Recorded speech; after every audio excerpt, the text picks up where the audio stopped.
Well, here we are with another detective story read by Tony Walker. I didn't used to bother with introductions to the stories because people use these stories to fall asleep to, and there were some people who just simply didn't want to hear my voice. They just want to well, they do want to hear my voice, but they don't want to hear me. They want to hear the story. You get what I'm saying? So, but this detective, I'm doing another detective story to keep it alive, and it's an interesting thing. You know, it's been demonetized at the moment by YouTube because they say that it's repetitive and they're not convinced there's any original content in it. I mean, it's a robot decision. I don't think humans actually listened to it before they made that decision. But I'm hoping they'll look into it and reconsider, because that would be really nice. Because the truth of it is, I need a living. Otherwise, I'm just a bloke sitting in an underpass with my hat. As people walk past, I go, "Hello, sir. Can I interest you in a detective story?" And then they sit down and throw me £2, and I go and buy half a cup of coffee with it. It's a cost of living crisis. Anyway, so one of the reasons I'm doing this introduction is because when people pirate it, actually they just lift the whole thing. It's like whack-a-mole, honestly. I think there's been about 5 or 6 channels, and they're all kind of similar names, so I'm wondering if it's the same bloke doing it. He just hopes one day he'll get away with it, because I report it and other people report it. And this last one was Silent Sleuth. But we've had Detective Notes, we've had various ones. And the AI and the stuff and it looks very similar. It looks a similar design. So I half suspect it's the same person, but I might be wrong. Maybe I'm just really popular. But I thought one of the reasons to get around that and to make it absolutely obvious that it's pirated is for me to do this lengthy introduction. And so you have to understand where I'm coming from. I'm having awful trouble with Spotify at the moment as well, in that they're moving me over to some other system, and it means I haven't really got paid. So Christmas is coming, eh? But bear with it. But actually, the interesting development on this, I'd got to the point with the detective channel. I was like, I had 3 copyright strikes, nearly killed the channel. That was, hands up, my fault. Although Agatha Christie Limited don't seem to be going after all the AI channels that are creating their stuff, but that's another gripe. I've got lots of gripes. So, and then there was a copyright strikes, and then there was this constant piracy, and then there was this monetization on,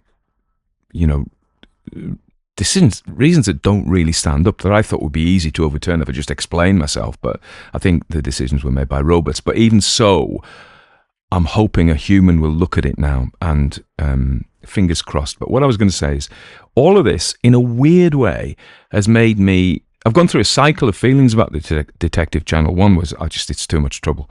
It's just caused me grief. It caused my ghost story channel, which is my main income, to be demonetized on YouTube because it was associated with this one. It was like a dirty, diseased channel.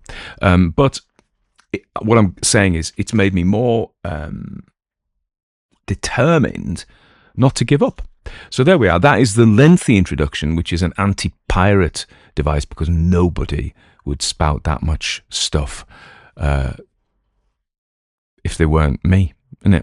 Anyway, in it. So one of those things I was going to do. The other way I thought of doing this anti-piracy thing was to use absolutely foul language, just really atrocious language, so that they couldn't monetize it themselves. The irony is, of course, that they will be monetizing their channels on content that YouTube has said on my channel isn't worth monetizing because it adds no value. But never mind, it's a funny old world. And with that in mind, we will step into a nicer world by far, which I'm going to read the Leslie Charteris story, The Mystery of the Child's Toy, and I have researched how to pronounce his name, which I will mention later on when I do the biography.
The Mystery of the Child's Toy by Leslie Charteris.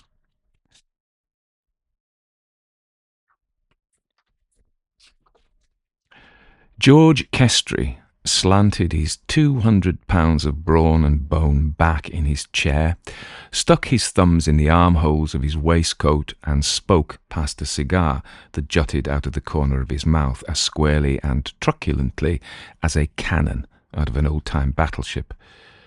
"Yeah, that's all there was to it," he stated, "and that's the way it always is. You get an idea, just a little one. You spread a net out among the stool pigeons, you catch a man, and then you grill him till he comes clean. That's how a real detective does his job, and to heck with Sherlock Holmes." Andy Herrick, slim and almost frail-looking opposite the homicide squad's toughest case-breaker, grinned amiably and beckoned the waiter for his bill.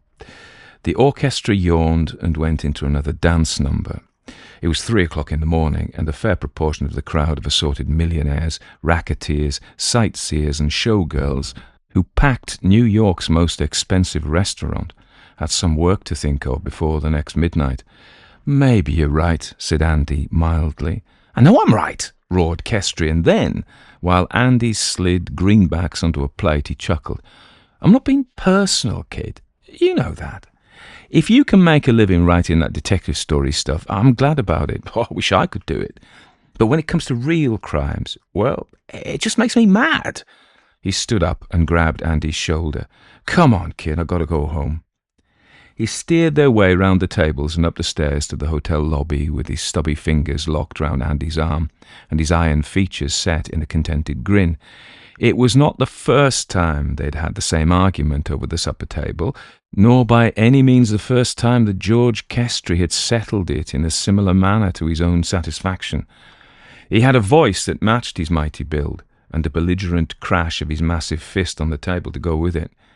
A self-made man, from the soles of his shoes, self-architectured, self-educated, who'd fought every inch of his own way up from a Brooklyn slum. He took an innocent and almost ingenuous delight in getting the better of anyone out of the class which he ungrudgingly ranked as gentlemen, even by no sounder logic than a loud voice and a thumping fist that made the knives and forks dance and quiver. And at the same time, between those arguments, he treated Andy with a naive respect, which at times was almost comic in an unconsciously elephantine way, like a docile giant gambling deferentially with a child. To call Andy by his first name, go about with him, clap him on the shoulder, dine with him, be introduced to his friends as an equal, gave the big, hard-boiled detective a sense of his own conquest of environment, which he himself would have been the last to admit. "Come down to headquarters next time I'm working on a case, sir," Kestry said in the lobby, with an abrupt return to that naive respect, which would have been humorous if it had been less completely unself-conscious. "You'll see for yourself how we really break 'em up."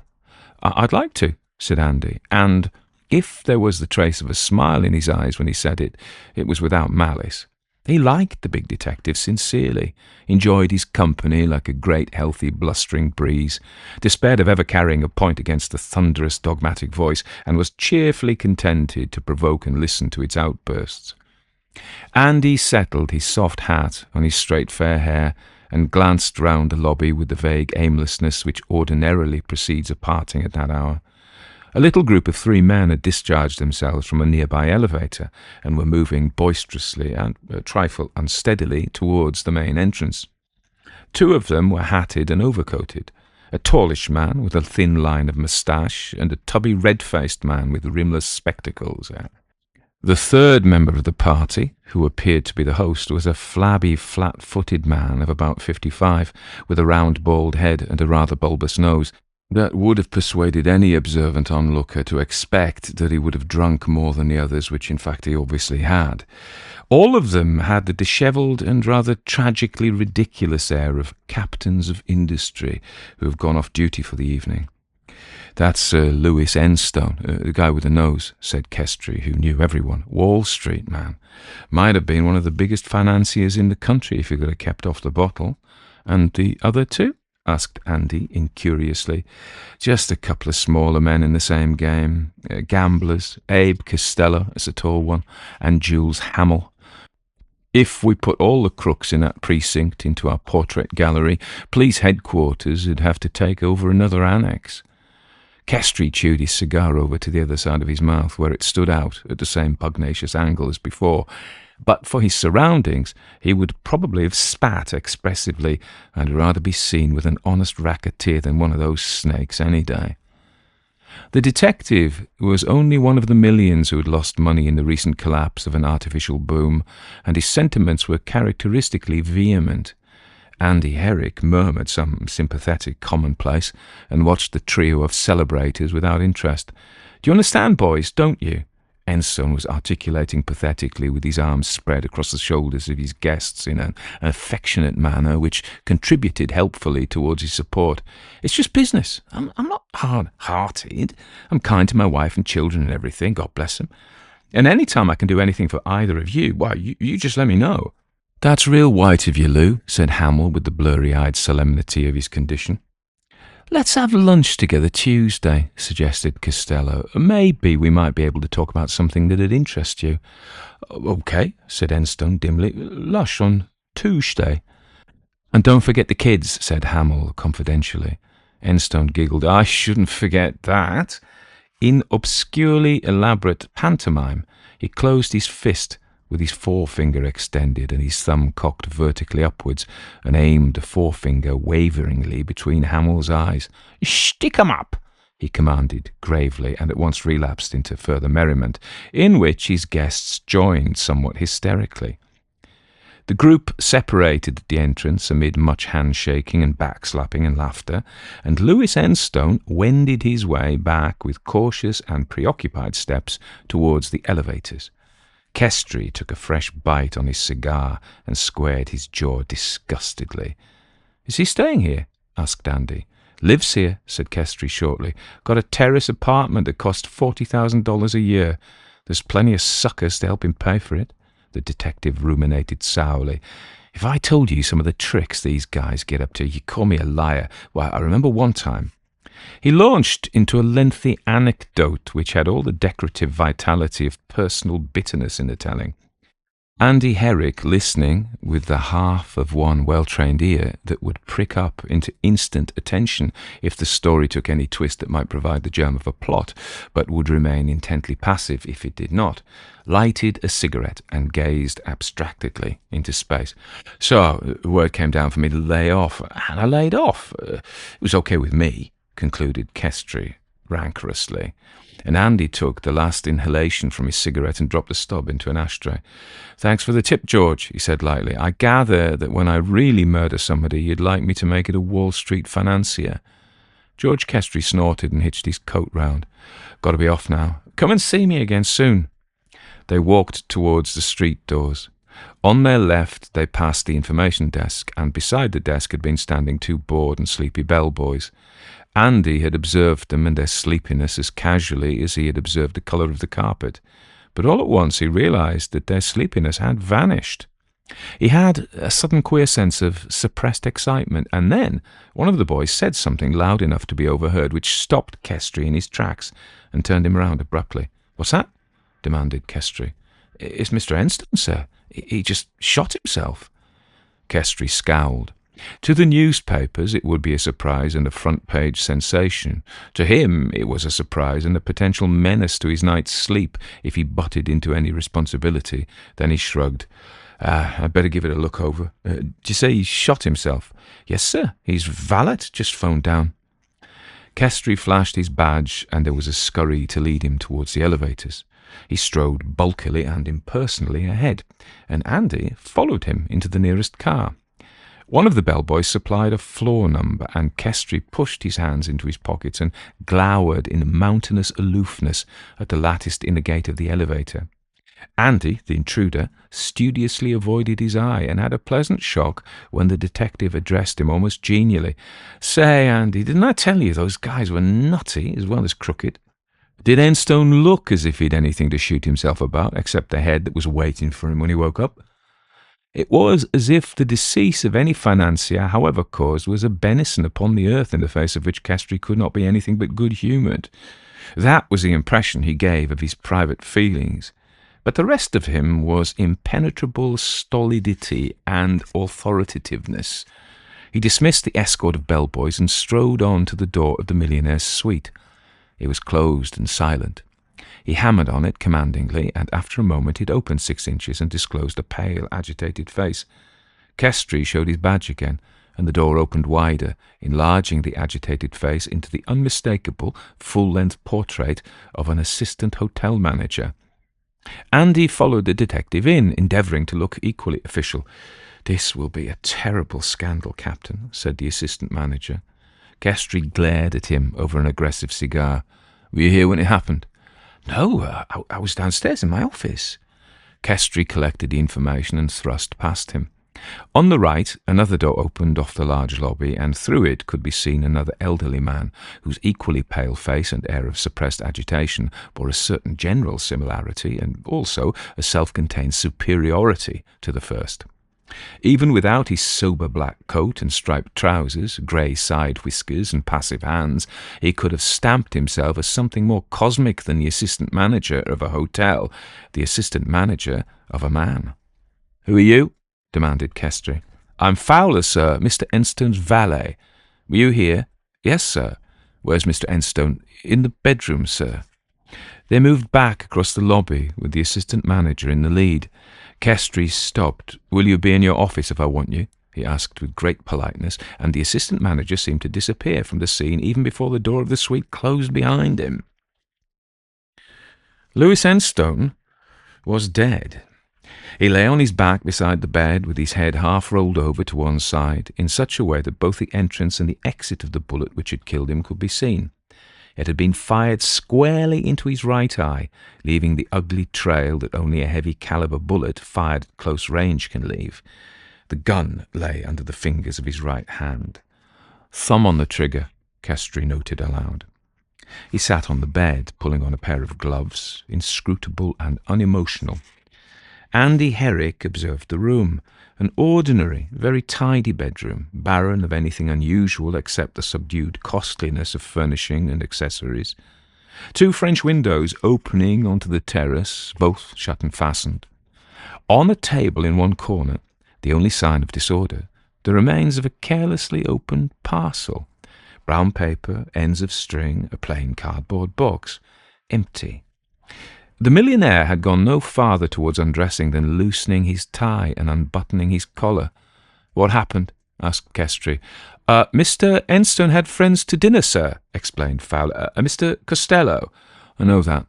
What happened when he came back from seeing them off?" "He was going straight to bed, sir." "Was this door open?"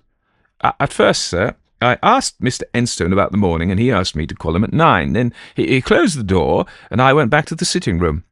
"Did you leave that door open?" "Yes, sir. I was doing a little clearing up. Then I heard the shot, sir." "Do you know any reason why Mr. Enstone should have shot himself?" "No, sir." Kestry jerked his head towards a door on the other side of the room. "What does that communicate with?" "Another bedroom, sir. Mrs. Enstone's maid sleeps there with the children." "Where are they?" "They have been in Bermuda, sir. We're expecting them home tomorrow." "What was in that parcel, Fowler?" ventured Andy. The valet glanced at the table. I don't know, sir. I believe it must have been left by one of Mr. Enstone's guests.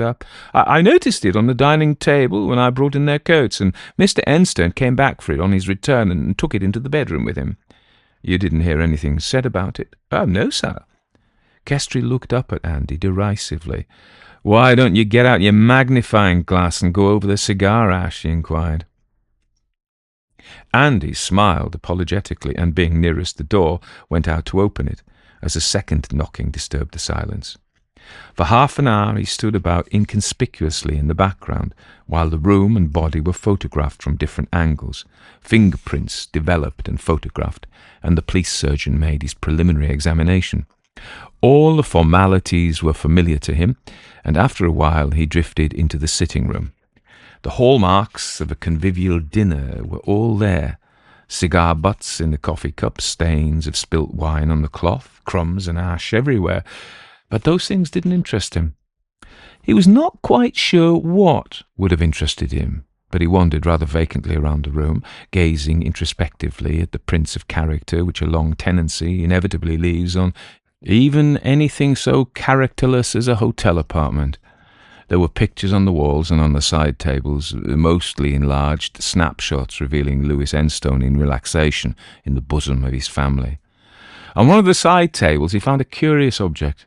It was a small wooden plate on which half a dozen wooden fowls stood in a circle.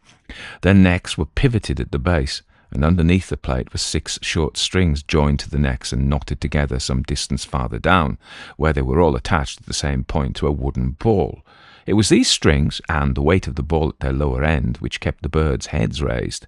And Andy discovered that when he moved the plate so that the ball swung round in a circle underneath and slackened and tightened each string in turn, the fowls mounted on the plate pecked vigorously in rotation at an invisible and apparently inexhaustible supply of corn in an ingenious mechanical display of gluttony. He was still playing thoughtfully with the toy when the howl of Kestrel's gargantuan laughter brought him back to earth with a jar, and he realised that the photographers and fingerprint men had gone. "So that's how the great detective works," Kestrel jeered. "But I think it's rather clever," said Andy seriously. He put the toy down and blinked at Fowler. "Does it belong to one of the children?" "He brought it home with him this evening, sir, to give to Miss Annabel tomorrow," said the valet. "Mr. Enstone was always picking up things like that. He was a very devoted father, sir." Kestrel grunted. "Come on, kid, I'm going home." Andy nodded pacifically and accompanied him to the elevator. On the way down he asked, "Did you find any clue?" Kestrel's teeth clamped on a fresh cigar. "The guy committed suicide," he said, addressing an obvious half-wit. "He shot himself. What sort of clues do you want?" "Why did he commit suicide?" asked Andy, almost childishly. "How do I know? I told you those guys were nutty. Probably he dropped 10 million when he was picking up one, and he only wanted to talk about the one. Come down to my office in the morning, I'll tell you." Andy Herrick went home and slept fitfully. Louis Enstone had shot himself. Kestrel said so, and without any wild stretches of imagination, it seemed an obvious fact. The windows had been closed and fastened. The valet had had the door and lobby under surveillance from the sitting room. There remained the communicating door of the second bedroom, or Fowler himself. Why not suicide, anyway? But Andy could run through his mind every word and gesture and expression of the leave-taking which he himself had witnessed in the hotel lobby, and none of it carried even a hint of suicide. The only oddity about it had been the queer, inexplicable piece of pantomime, the fist clenched with the forefinger extended and the thumb cocked up in crude symbolism of a gun. The abstruse joke which had dissolved Enstone into a fit of inanely delighted giggling with the hearty approval of his guests. It was like the opening of one of Andy's own stories, a set of intriguing circumstances of which he himself would have to devise an explanation and a solution towards the 4th or 5th instalment, and the psychological problem absorbed him. It muddled itself up with a litter of brown paper and a cardboard box, a wooden plate of pecking chickens, photographs, and the tangle kaleidoscoped through his dreams in 1,000 different convolutions until morning. At 12:30, he found himself walking slowly down the long corridor to Kestrel's office. The detective was chewing his cigar over a sheaf of typewritten reports, and he was in one of his short tempers. "What do you want?" he snapped. Andy unbuttoned his coat and opened a packet of cigarettes. "Have you found out why Enstone committed suicide?" "I haven't found out nothing," said Kestrel with ungrammatical emphasis. "His broker says it's true he cleaned up the market, sold Associated Stone Mills down to 6.5 and covered yesterday. Maybe he was working something else through another broker. We'll find out." Kestrel buried himself again in his papers. Andy might have been off the earth. "Have you seen Costello or Hamill?" Andy asked, unabashed. "I've sent for them. They're due here about now." In a few minutes Costello and Hamill were announced. Kestrel phoned for a stenographer and applied a match to his cigar in grim detachment while the two witnesses seated themselves. He opened the brief examination in his own time. "Mr. Abe Costello." The tall man with the thin black moustache nodded. "Yes." "How long have you known Enstone?" About 8 or 9 years. Ever in partnership? No, we were just friends. Ever quarrel? No. Have you any idea why he should have shot himself? None at all, Captain. It was a great shock. He'd been making more money than most of us. When we were with him last night, he was in very high spirits. He'd made a lot on the market, and his family was on the way home. He was always happy when he was looking forward to seeing them again. Did you hold any associated stone mills? No. You know we can investigate that. Costello smiled slightly. I don't know why you should take that attitude, but my affairs are open to any examination. Been making money yourself lately? No, as a matter of fact, I've lost a bit, said Costello frankly. What are you in? I'm controlling international cotton. Kestry paused to reach for matches, and Costello forestalled him with a lighter. Andy Herrick suddenly found his eyes riveted on the device. It was an uncommon shape and seemed to ignite the fuel by means of an electric spark. For when Costello pressed the button, there was a preliminary crackle quite distinguishable from the usual grate of a flint. Almost without realizing his own temerity, Andy said, "That's something new, isn't it?" Costello turned the lighter over and answered, "I don't think you'll see one in a shop. It's an invention of my own. I made it myself." "I wish I could do things like that," said Andy wistfully. "I suppose you must have had a technical training." Costello hesitated for a second, then, "I started in an electrical engineering workshop when I was a boy," he explained briefly and turned back to Kestry's desk. After a long pause, Kestry turned to the tubby man with glasses. "Mr. Jules Hamill." "Yes." "You in partnership with Mr. Costello?" A working partnership, yes."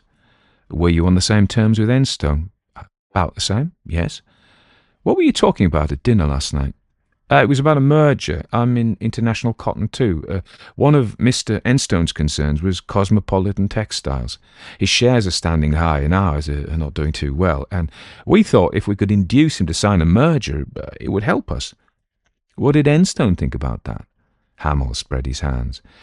I didn't think there was enough in it for him. We had certain things to offer, but he decided that it wasn't sufficient.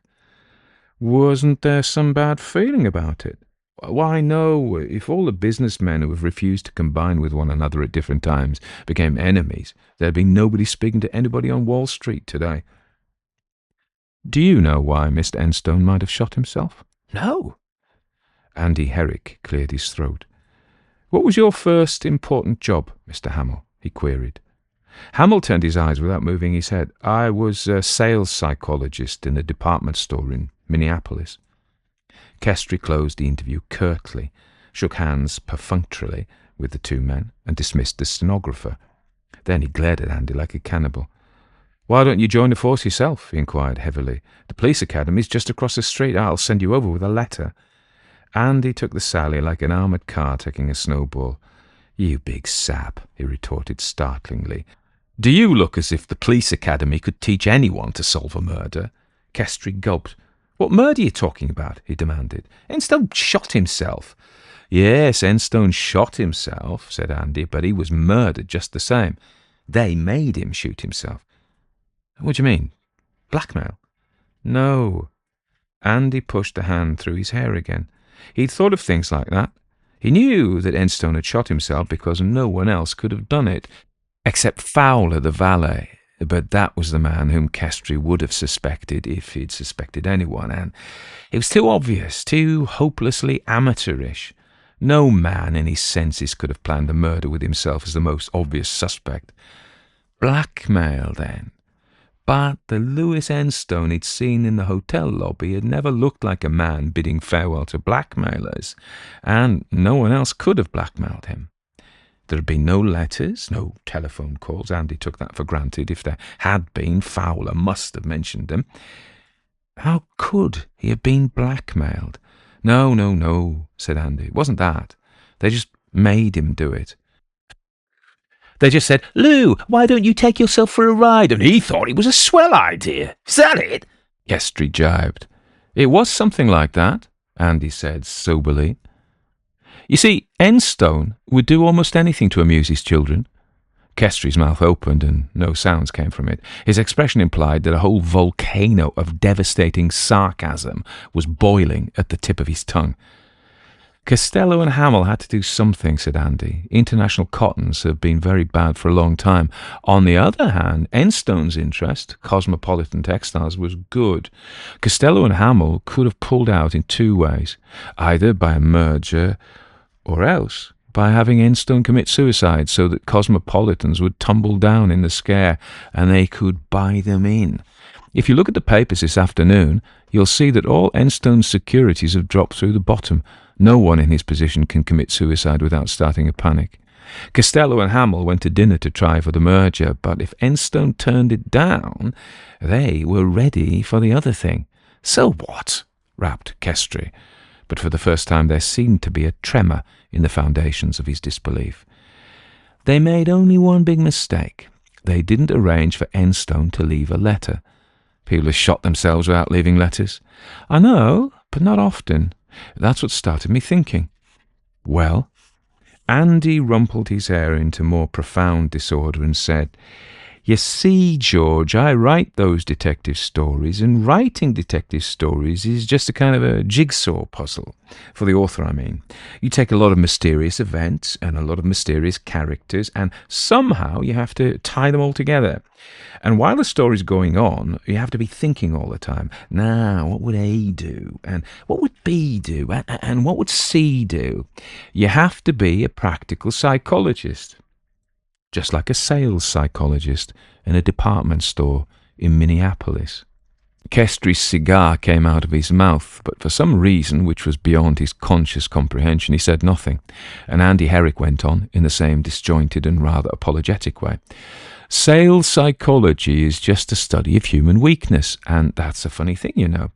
I remember the manager of one of the biggest novelty manufacturers in the world telling me once that the soundest test of any idea for a new toy was whether it would appeal to a middle-aged businessman. Now, it's true, of course. If the mighty, earth-shaking businessmen weren't like that, they could never have helped to create an economic system in which all the fate of nations, all the hunger and happiness and achievement of the world were locked up in a few bars of yellow gold." Andy raised his eyes suddenly. They were unexpectedly bright and, in some queer fashion, sightless, as if his mind was separated from every physical awareness of its surroundings. "Louis Enstone was just that kind of man," he said. "You still think of that toy you were playing with?" asked Kestry restlessly. "That and the other things we heard, and the photographs. Did you notice them?" "No." "One of them was Enstone playing with a clockwork train. In another of them he was under a rug being a bear. In another he was working a big model merry-go-round. Most of the pictures were like that. The children came into them, of course, but you could see that Enstone was having the swellest time." Kestry, who'd been fidgeting with a pencil, shrugged and sent it clattering across the desk. "You still got to show me a murder," he stated. "I have to find it myself," said Andy gently. "You see, it was a kind of professional problem. The old jigsaw puzzle with a missing piece. Enstone was happily married, no more crooked than any other Wall Street gambler, nothing on his conscience, rich and getting richer. How were they to make him commit suicide? If I'd been writing a story with him in it, how could I have made him commit suicide?" "You'd have told him he had some fatal illness," said Kestry, "and he'd have fallen for it." Andy shook his head. "No. If I'd been a doctor, perhaps, but if Costello or Hamill had told him, he'd have wanted confirmation. And did he look like a man who'd just been told he might have got a fatal illness?" "It's your murder," said Kestry. "You go ahead and break it." "There were lots of pieces missing at first," said Andy. "I only had Enstone's character and weaknesses. And then it came out Hamill was a psychologist. That was good, because I'm a psychologist myself, and his mind would work something like mine. Then Costello could invent mechanical gadgets and make them himself. He shouldn't have brought out that lighter, George. It gave me another of the missing pieces. And then there was a cardboard box on Enstone's table with the brown paper. You know, Fowler said he thought either Costello or Hamill left it. Have you got it there? It's somewhere in the building. Could we have it up?" Kestry looked at him and burst out laughing. Then, with the gesture of a hangman reaching for a noose, he took hold of the telephone. "You can have the gun too, if you like," he said. "Yes, please," said Andy hurriedly. "I wanted the gun." Kestry gave the order, and they sat and looked at each other in silence till the relics arrived. Kestrie's silence explained in 50 different ways that Andy would be refused no facility for nailing down his own coffin in a manner that he would never be allowed to forget. But Andy was only squatting on the edge of his chair and ruffling his hair like a schoolboy. When they were alone again, Andy went to the desk, picked up the gun, and put it in the box. It fitted very well. That's what happened, George. They gave him the gun in the box. And he shot himself without knowing what he was doing, said Kestry. That's just it, said Andy. He didn't know what he was doing. Well, for the love of a piebald mule, said Kestry. But I've got an idea, said Andy, jumping up excitedly. Come out and lunch with me. I know a new place. Kestry gathered up a handful of cigars from a drawer, thrust them into his pocket, crushed his hat on his head, and they went out to a taxi. Kestry roared noisily on the ride. Andy sat on the edge of the seat as he had sat on the edge of the chair in Kestry's office, and twiddled the brim of his hat awkwardly. Presently the taxi stopped in a turning off Park Avenue, and Andy looked out of the window at the numbers of the houses and hopped out. He led the way into an apartment building and into an elevator, saying something to the elevator boy which Kestry didn't catch. "What is this?" Kestry asked as they shot upwards. "A new speakeasy?" "It's a new place," said Andy hazily. The elevator stopped and they got out. They went along the corridor and Andy rang the bell of one of the doors. It was opened by a liveried Japanese. "Police department," said Andy brazenly, and squeezed past him. He found his way into the sitting room before anyone could stop him. Kestry, reviving from the momentary paralysis of the shock, followed him.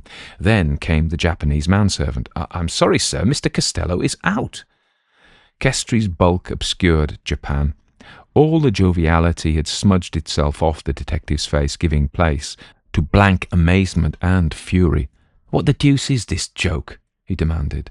"It isn't a joke, George," said Andy. "I just wanted to see if I could find something. You know, what we were talking about." His eyes were darting about the room, and then they lighted on a big, cheap knee-hole desk, whose well-worn shabbiness looked strangely out of keeping with the other furniture. On it was a litter of coils and wire and drilled ebonite of a radio set in course of construction. Andy ran over to the desk and began pulling open the drawers. Tools of all kinds, various gauges of wire and screws, odd wheels and sleeves and bolts, and scraps of sheet iron and brass. All the junk which accumulates around an amateur mechanic's workshop. Then he came to a drawer that was locked. Without hesitation, he grabbed up a large screwdriver, rammed it in about the lock, and splintered the drawer open, with a skillful wrench and an unexpected effort of strength. Kestry let out a shout and started across the room. Andy's hand dived into the drawer, came out with a nickel-plated revolver. It was exactly the same as the one with which Louis Enstone had shot himself. Andy turned the muzzle of the gun close up to his right eye, with his thumbs on the trigger, exactly as Enstone must have held it. Kestry lurched forward and knocked the weapon spinning with a sweep of his arm. Then he grabbed Andy by his coat lapels and lifted him off his feet. "If you pull any more of that stuff, you're going to have to get busted on the jaw." Andy looked up at him and smiled. "But, George, that was the gun Enstone thought he was playing with." The Japanese servant was under a table with the telephone. Kestry let go of Andy and yanked him out, displaying his badge. "I'm from police headquarters, all right," he growled. "When I want you to telephone, I'll tell you." He swung back to Andy. "Now, what's this you're getting at?" "The gun, George. Enstone's toy." Andy went and picked it up again. He put it to his eye and pulled the trigger. Pulled it, released it, pulled it again, keeping up the rhythmic movement. Something inside the gun whirred smoothly, as if wheels were whizzing round under a working of the lever. Then he pointed the gun straight into Kestry's face and did the same thing. Kestry stared frozenly down the barrel and saw the black hole leap into a circle of light. He was looking at a flickering cinematographic film of a boy shooting a masked burglar. It was tiny, puerile in subject, but perfect. It lasted about 10 seconds, and then the barrel went dark again. "Costello's present for Enstone's little boy," said Andy quietly. "He invented it and made it himself, of course. He always had a talent that way. Haven't you seen those electric flashlights that work without a battery? You keep squeezing a lever and it turns a miniature dynamo. Costello made a very small one and fitted it into the hollow casting of a gun. Then he geared a tiny strip of film in with it. It was a good new toy, George, and he must have been proud of it. They took it along to Enstone's, and when he turned down their merger and there was nothing else for them to do, they let him play with it just enough to tickle his palate at just the right hour of the evening. Then they took it away from him and put it back in its box and gave it to him. They had a real gun in another box ready to make the switch. Kestry stood like a rock, clamping his cigar. Then he said, "How did they know he wouldn't shoot his son Andy?" That was Hamill. He knew that Enstone wasn't capable of keeping his hands off a toy like that, and just to make certain, he reminded Enstone of it the last thing before they left. He was a practical psychologist. Andy Herrick ran his fingers through his hair and fished a cigarette out of his pocket. "I got all that out of a stool pigeon, George," he announced modestly. Kestry swallowed painfully and picked up the telephone.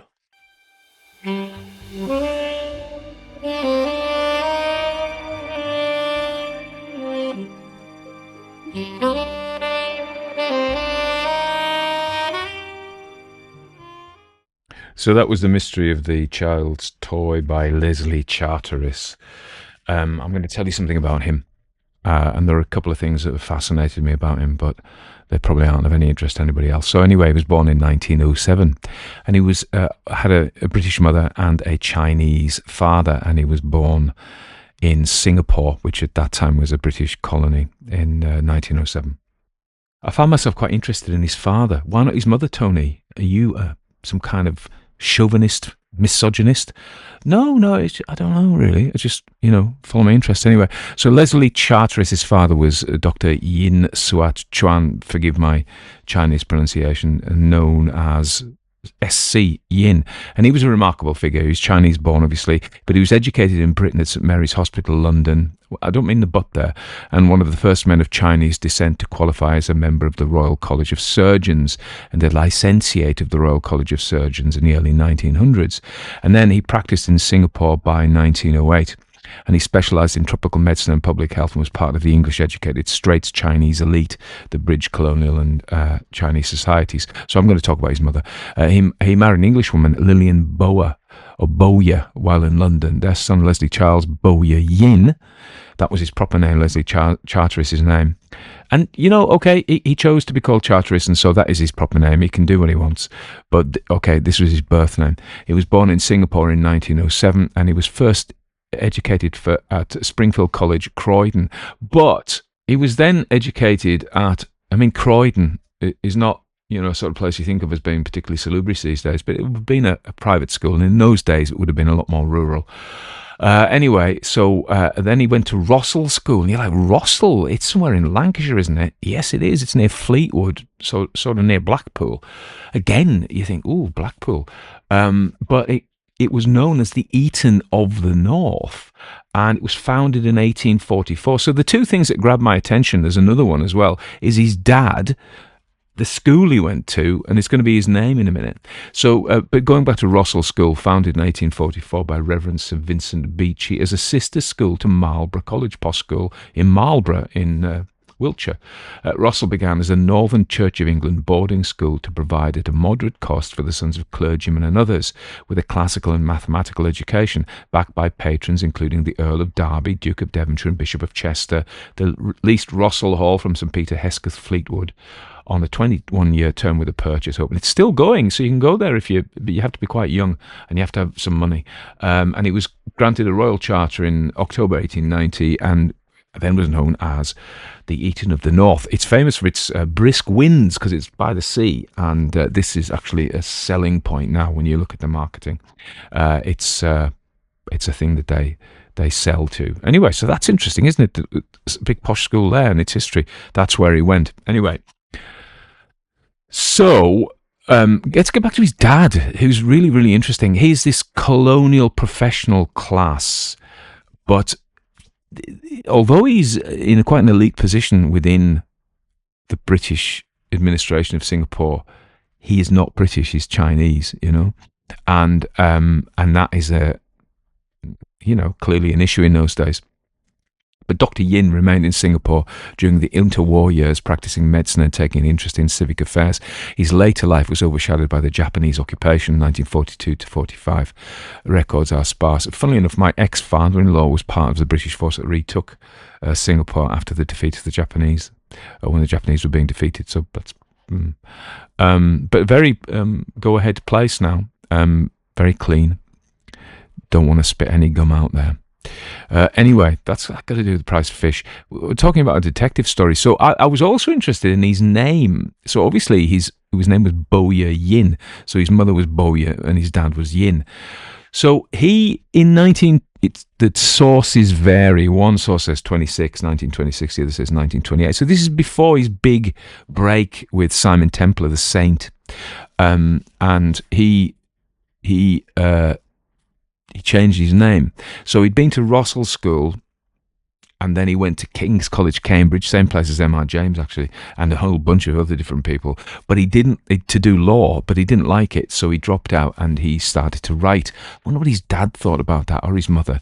But in 1920, his first book came out in 1927, Ex Esquire, The White Rider, 1928, and then Simon Templar in Meet the Tiger, 1928. And that was almost like, but that was equivalent to the James Bond breakthrough. I mean, the Saint Simon Templar was later in TV series. He was a very, very popular and quintessentially English, interestingly, character.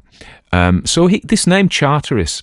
So you look at it, and I'm very conscious of pronouncing names, and I don't always do it right, but I do usually check up on it, not always, and he said his name was easy to pronounce, Charteris, that's how he pronounced it, though he said that quite posh people would pronounce it Charters, but he said he also had Charteris, and Chartreuse. So why did he pick this name? This is really interesting. His daughter, on a BBC documentary, said he picked it from a phone book. He just picked it out of a phone book. And that's fairly dull, isn't it? His dad apparently wanted him to change it to... This shows you how historians pick these things apart when they find old documents. Because if none of these people were alive and there weren't many sources, they'd have to kind of debate this. But his dad apparently wanted him to change it to Charteris Ian, as in Ian, the Scottish name Ian. But that appears to be a mistake for Charteris Yin, which makes sense, doesn't it? But he changed it to Charteris. And why did he do it?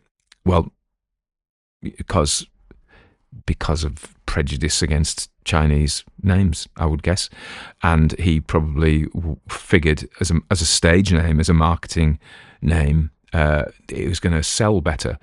He sounds quintessentially English, although I think Charteris might be a Scottish name originally. So he, and then another story is he said that it was after Francis Charteris, the founder of the Hellfire Club at West Wickham, which was, where Benjamin Franklin and all those people used to go and do debauched things down in these tunnels and do kind of bad stuff, but bad, immoral, perhaps. I'm not making any judgments, come on. Whatever people say, drinking, sexy things, bit of black magic, if you don't like any of that, don't join. In fact, you had to be invited anyway. So, but the point of this is that he chose this name, but he was wrong. Actually, it was Francis Dashwood who set that up. So that story's a load of bunkum as well. He moved to the USA in 1932. I think that's really interesting because, he has these very English novels. This story is set in New York. What a coincidence, both the detective and the writer are both from Workington by their accents. How extraordinary, but not impossible.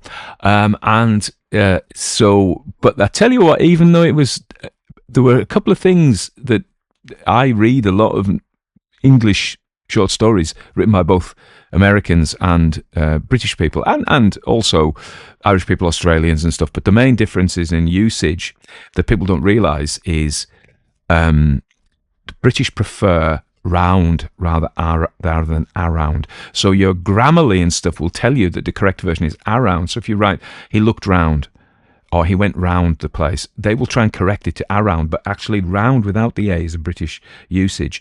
And also the other one that's a real tell, and you see this in American writers writing in English stories, but also, interestingly, in this British writer, I don't know if Raymond Chandler, I think Raymond Chandler might still use Britishisms as well, even though he's a very American voice. But this other one is towards. So all of those kind of adverbs of motion, towards, and it tend to have an S in English, whereas they don't in American. Now, I know some American people will say, oh, we say towards, and that might be right. But if you read standard American writing, they cut the S's off, or you could put it the other way around, the British add the S's. So I thought that was really interesting. So keeping on with Charteris, he moved to the USA and wrote for Paramount and comics. And despite the Chinese Exclusion Act, so it wasn't just the British who were prejudiced against the Chinese, he became a naturalized US citizen in 1946. But then he went back to England as an American citizen. So The Saint really took off. A hit radio series with Vincent Price, a long-running newspaper strips, the RKO's film cycle 1938, Return of the Saint with Roger Moore. No, the Saint series 62-69, and then the Return of the Saint 78-79. And then he became a bit of a curator, commissioning and polishing ghost-written or adapted works, notably Vendetta for the Saint by Harry Harrison. Now, some of the modern thriller writers do this now. They lend their name, and you see if the book, it's by so-and-so and so-and-so, you know? So the second one is the actual person who wrote it, who's a journeyman or an apprentice writer, and it's kind of overseen by the big cheese who puts their name to it, and it's sold under their name, you know. So this is what Charteris is doing much earlier. But beyond crime fiction, he translated Manuel Chavez Nogales' Juan Belmonte, wrote cuisine columns, and devised Palenio, a pictorial sign language. He was an early member of Mensa, a restless traveller, and an exacting steward of his brand. In 1952, he married Hollywood actress Audrey Long. They settled in Surrey in England. And after all that trouble of going to America and all that nice weather, he came to, and he died in Windsor in April 1993, aged 85.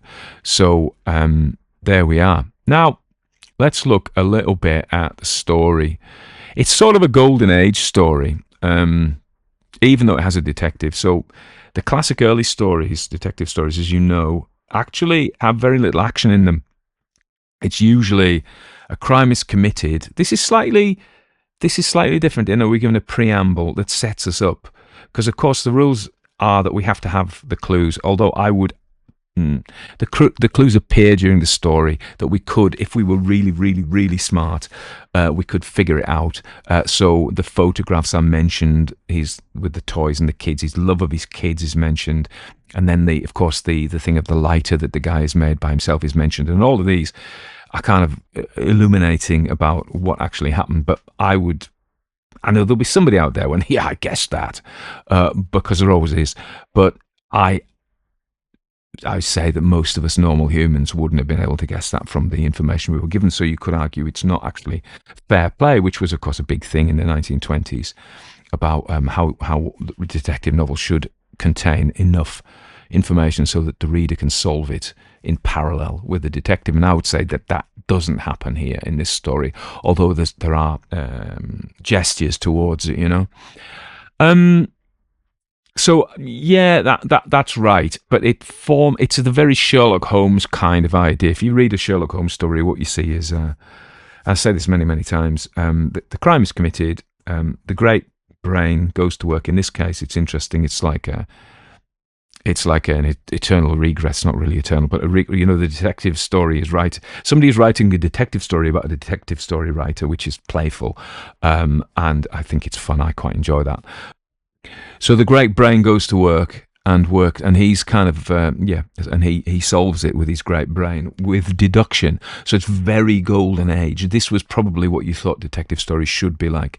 I think also the other thing that happens that is very characteristic of a detective story, even today, even with the police procedurals today, what we get is usually two people, don't we? And you think about sort of a couple of things to say about that. One is to note that it is the case, of course, Holmes and Watson, but you know, if you just look at the modern detective, even the police procedurals, we have one detective versus another detective, often a man and a woman, but not always these days.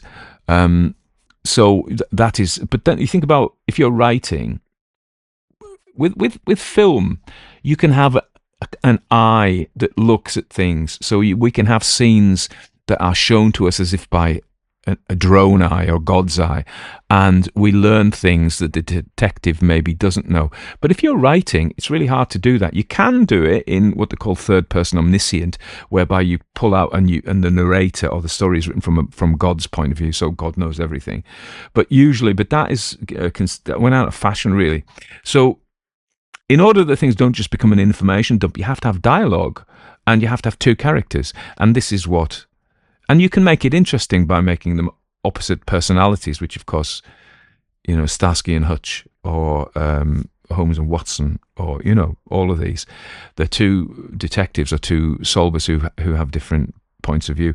And usually, in a classic Golden Age detective story, one of them is a dumbass, as they say, and he is the foil, or she, but generally he is the foil of the brain. So there's the brain and the dumbass, as I like to call it. I'm going to write a book about detective stories, and this is the title of it. It'll be banned. So there we are. That's that. And what else do I want to say about it is, well, I need to go to a book by a guy called John Truby called Anatomy of Genre. And he talks about the detective and the thriller and different genres. And his point is that the detective story and the thriller story are related, but they're different. And the difference is usually in the threat to the detective. So it's not the only difference. And some writers cross over.